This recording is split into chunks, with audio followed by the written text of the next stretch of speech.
এখানে যারা আসছে ফেরেশতারা তাদের উপরে রহমত নাজিল করতেছে।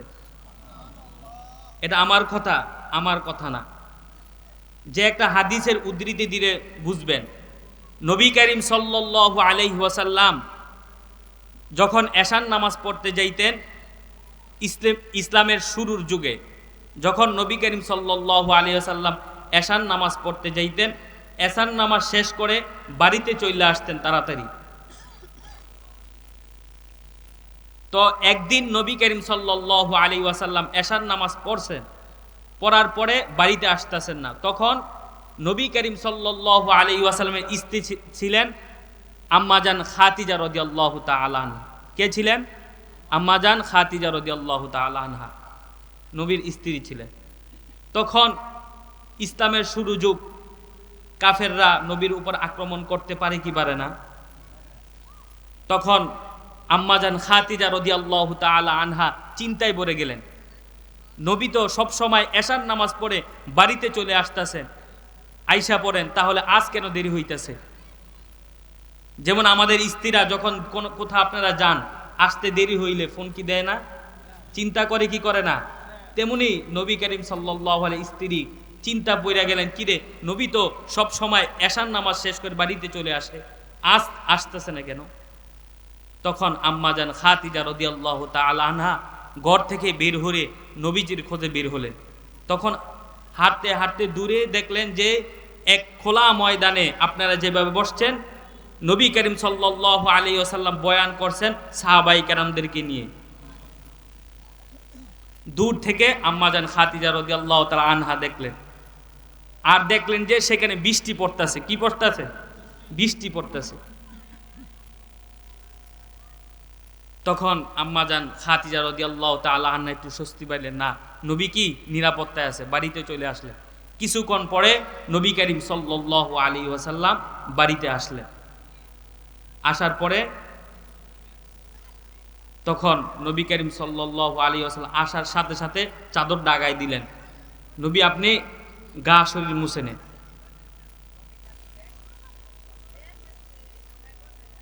তখন নবী করিম সাল্লাল্লাহু আলাইহি ওয়াসাল্লাম বলেন, ও খাদিজা আমি কেন শরীর মুছবো? তখন খাদিজা রাদিয়াল্লাহু তাআলা আনহা বলেন, আপনি তো সব সময় এশার নামাজ পড়ে বাড়িতে চলে আসেন, আজ তো আপনি আসতেছেন না, এই জন্য চিন্তায় পড়ে গেছি। তাহলে আপনার খোঁজার জন্য আমি ঘর থেকে বের হয়েছি। ঘর থেকে বের হয়ে দেখি দূরে আপনি সাহাবায়ে কেরামদেরকে নিয়ে খোলা ময়দানে কি জানি আলোচনা করতেছেন, সেখানে বৃষ্টি পড়তেছে, সেই জন্য আপনাকে চাদর আগায় দিলাম। তখন নবী করিম সাল্লাল্লাহু আলাইহি ওয়াসাল্লাম বলেন, ও খাদিজা এটা কোনো বৃষ্টি না, এখানে আল্লাহ এবং আল্লাহ রসুলের দ্বীনের আলোচনা হইতেছে, ইলমির আলোচনা হইতেছে, ইলমের মজলিস হইছে, এই জন্য এখানে ফেরেশতারা রহমত নাজিল করতেছে বৃষ্টির মতো। বলেন সুবহানাল্লাহ। যে আমরা এখানে বসছি, ফেরেশতারা কি করতেছে? রহমত নাজিল করতেছে। এই রহমত প্রতিদিন থাকবে। যারা আজ এখনো আসলো না, রহমত থেকে বঞ্চিত হইল কি হইল না? আজ যদি এনে একটা গানের অনুষ্ঠান দেওয়া হইতো, মাইকিং করা লাগতো, পোস্টার করা লাগতো পোস্টার করা, মাইকিং করা লাগতো 2 দিন 3 দিন, না মানুষ কি জড়ো হয়ে যেত? সামান্য একটা বক্স বাজাইয়া মানুষ জড়ো করে, দাওয়াত ছাড়াই। আজ যেখানে মানুষ যে কোন পথে হাঁটতেছে নিজেই জানে না। যেখানে রহমত নাজিল হয়, যেখানে রহমত পড়ে সেখানে মানুষ আসবে না, যেখানে গজব নাজিল হয় সেখানে মানুষ যাইবে। আল্লাহ তাআলা সবাইকে সহি বুঝদান করুক। যে আমার বিষয় এটা না, আমার বিষয়টি আমি নিয়েছি হলো ইলম।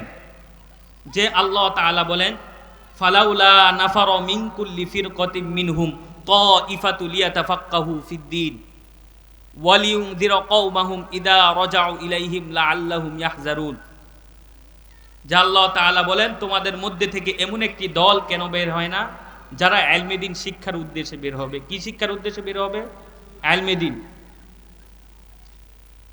কওমাহুম ইযা রাজাউ ইলাইহিম লাআল্লাহুম ইয়াহযারুন, এবং শিখে এসে আবার কওমাহুম কওমের দিকে ফিরে আসবে, ফিরে এসে আবার কওমদেরকে কি করবে, শিখাবে। কোন আলেমের কথা বলতেছেন? যে সরকারে দো আলম নবী রাসূল আকরাম সাল্লাল্লাহু আলাইহি ওয়াসাল্লাম বলেন, তলাবুল ইলমি ফারিদাতুন আলা কুল্লি মুসলিম, প্রত্যেক নরনারীর উপর ইলমে দ্বীন শিক্ষা করা কি ফরজ। ইলম দুই প্রকার, কয় প্রকার? একটা হলো দুনিয়াবি ইলম, আরেকটা কি আখিরাতের ইলম। এখানে বলতেছে আল্লাহ তাআলা কোন ইলমের কথা বলতেছে? দুনিয়াবি ইলমের কথা বলতেছে না, আখিরাতের ইলমের কথা বলতেছে। যে আখিরাতের ইলমের কথা বলতেছে, ফালাউলা নাফারা মিন কুল্লি ফিরকাতিন মিনহুম তাইফাতু লিয়াতাফাক্কাহু ফিদ্দিন। যদি তার ভিতরে যদি আখিরাতের ইলমে যদি থাকে, সে গান বাজনায় যাবে না। আজকে 31 নাইট, 31শে ডিসেম্বর 31 নাইট অনেক এলাকায় আছে, দেখবেন স্কুলের ছাত্ররা বা বাইরের যারা ইলমের শিখে নাই তারা বক্স আনছে কি আনছে না? আনছে কি আনছে না? তারা বক্স বাজাইব কি বাজাইব না? এটা কি মুসলমানদের কালচার? এটা কি মুসলমানদের কালচার 31 নাইট নাচানাচি করা? না, এটা কি খ্রিস্টানদের কালচার। তো মুসলমানরা কি 31 নাইটকে বক্স আইনা 31 নাইট পালন করতে পারবে? পারবে? এটা ইহুদি খ্রিস্টানদের কালচার। যদি তার ভিতরে যদি ইলম থাকে, তাহলে সে জীবনে কি করবে না? 31 নাইটের আয়োজন করবে না, গান বাজনার আয়োজন করবে না। যদি তার ভিতরে ইলম থাকে, সামান্য মুসলমানি কি মুসলমানির অনুষ্ঠান মুসলমান হইব, কি হইব? মুসলমান হইব। সে বক্স আনছে বাজাইতে, কি আনছে? বক্স। মুসলমান হইব বক্স বাজায়া, গান বাজনা কইরা।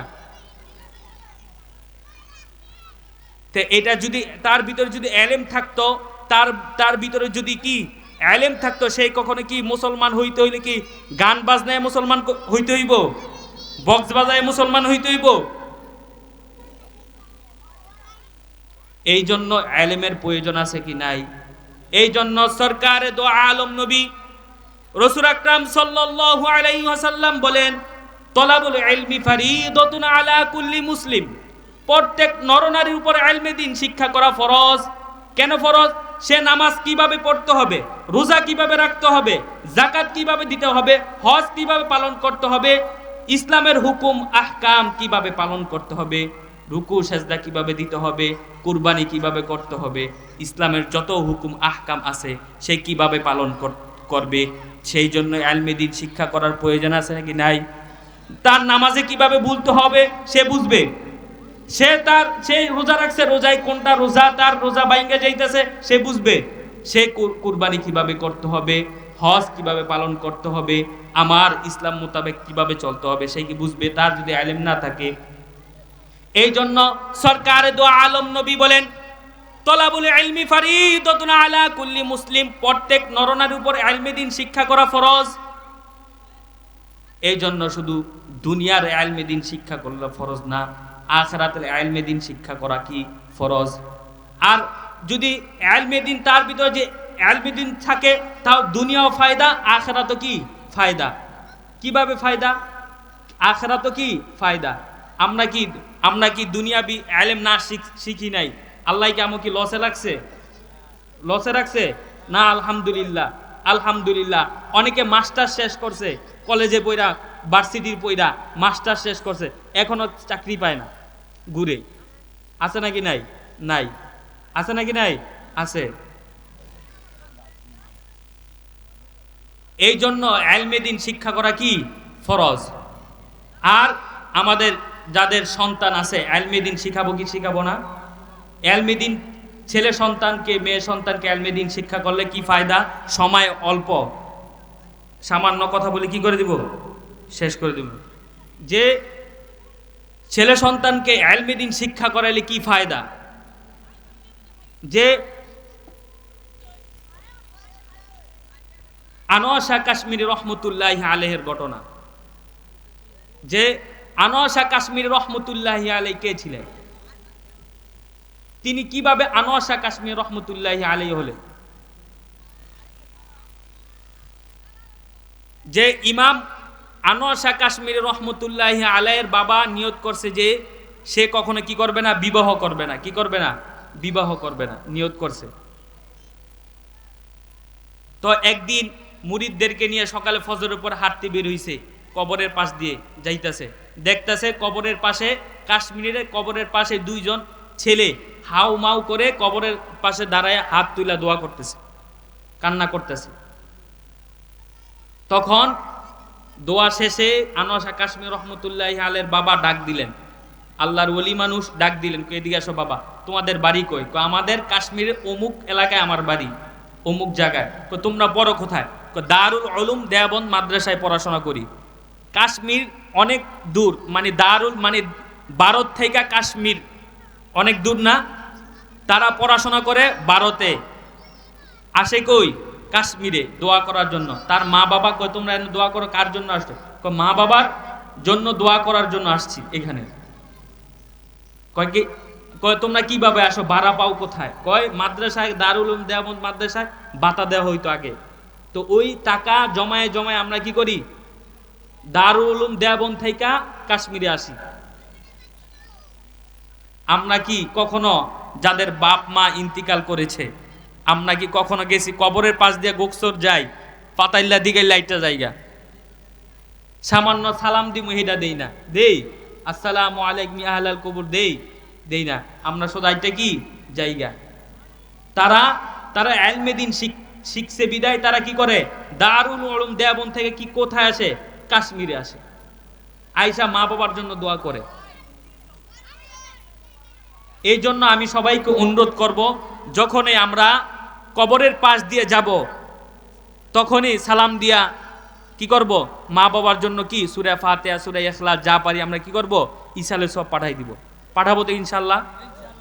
পাঠাবো তো ইনশাল্লাহ। কয় মিনিট লাগবে পড়তে? 2 মিনিট 3 মিনিট সর্বোচ্চ, এর বেশি লাগবে? পাঠাবো তো ইনশাল্লাহ। এই ইসালে সওয়াব মাহফিল, কি এর মাহফিল? ইসালে সওয়াবের মাহফিল, যে কবরবাসী রুহের মাগফিরাতের মাহফিল। যে বলতেছিলাম যে ওই 2 ছেলেকে ডাকছেন, ডাকার পরে বলতেছে আমরা দারুল উলুম দেওবন্দ থেকে আসছি মা বাবার জন্য দোয়া করতে। তখন আনোয়ার শাহ কাশ্মীর রহমতুল্লাহ আলের বাবা চিন্তায় গেলেন, হায় আমি তো নিয়ত করছি বিবাহ করব না, আমার মরার পরে আমার জন্য দোয়া করবে কে? আমি যদি মারা যাই আমার জন্য দোয়া করবে কে? এই জন্য সে নিয়ত করলেন যে আমার বিবাহ করা দরকার। সেই জন্য তিনি বুড়ার বয়স, আমি কোন মেয়ে দিব কে চিন্তায় পড়ে গেলেন। তখন মুরিদদেরকে ডাকছেন, ডাইকা বলতেছে, ও মুরিদরা, আমার তো বিবাহ করা দরকার। তখন এক মুরিদ দাঁড়ায় গেলেন, সংক্ষিপ্তভাবে বলতেছি, এক মুরিদ দাঁড়ায় গেলেন, দাঁড়ায় বলতেছে, আমার মেয়ে আছে, আমার মেয়েকে জিজ্ঞাসা করতে পারি? কি করতে পারি? জিজ্ঞাসা করতে পারি যে আমার মেয়ে আপনার কাছে বিবাহ বসবে কি বসবে না। তখন সেই মুরিদের মেয়ে ছিল বিচক্ষণ মহিলা, বিচক্ষণ মেয়ে। তখন সেই মহিলাকে, হ্যাঁ আমার তো এর জন্য খুশ নসিব, আপনার যে পীর সাহেব আছে সে তো অনেক বড় বুজুর্গ মানুষ, আমরা তো এটা তো আমার জন্য খুশ নসিব। তখন তাদের ভিতরে কি বিবাহ বন্ধনে কি আবদ্ধ হয়ে গেলেন, বিবাহ হয়ে গেল। তখন তারা দোয়া শুরু করলেন, রব্বি হাবলি মিনাস সলিহিন, বলেন রব্বি হাবলি মিনাস সলিহিন, পড়েন রব্বি হাবলি মিনাস সলিহিন। যে ইব্রাহিম আলাইহিস সালাতু ওয়াস সালাম যখন বিবাহের পরে যেই দোয়া করছেন ওই দোয়া শুরু করলেন, রব্বি হাবলি মিনাস সলিহিন। যে আমরা নতুন বিবাহ করি, ঠিক আছে, যারা বিবাহ করি নাই, এখন আমরা কি বলি, রব্বি হাবলি মিনাস সলিহিন, রব্বি হাবলি। অনেকে বলে হুজুর ছেলে সন্তান তো কথা শোনে না, সন্তান তো কথা নয়, কথা শুনবো কিভাবে? আপনারা কি সন্তানের জন্য কখনো দোয়া করছেন? কেউ করছেন? যারা করছেন আলহামদুলিল্লাহ, যারা করেন নাই এখন থেকে করবেন ছেলে সন্তানের জন্য। আপনারা যদি সন্তানের জন্য দোয়া করেন তাহলে মরার পর আপনার জন্য কি করবে, সন্তান কি করবে, দোয়া করবে। কিছু পাইতে হলে কিছু দিতে হয়, এটা আপনার বেলা হোক বা পরের বেলা হোক, কিছু দিতে হলে কি হয়, পাইতে হয়। এই জন্য কি আমরা কি করব, কি দোয়া পড়ব, রব্বি হাবলি মিনাস সলিহিন। সেই ঘরেই যে এই দোয়া করছে সেই ঘরে হইছে আনোয়ার শাহ কাশ্মীর রহমতুল্লাহি আলাইহি। সে এমন একজন ইমাম যে যারা কিতাব পড়ছে, ইলমে দ্বীন শিক্ষা করছেন, তাকে ওই জামানার সবচেয়ে বড় ইমাম বলা হতো, যা আনোয়ার শাহ কাশ্মীরি। তিনি একটা পড়া পড়লে 40 বছর পর্যন্ত মনে থাকতো। সেই গড় হয়েছে আনোয়ার শাহ কাশ্মীর রহমতুল্লাহি আলাইহি।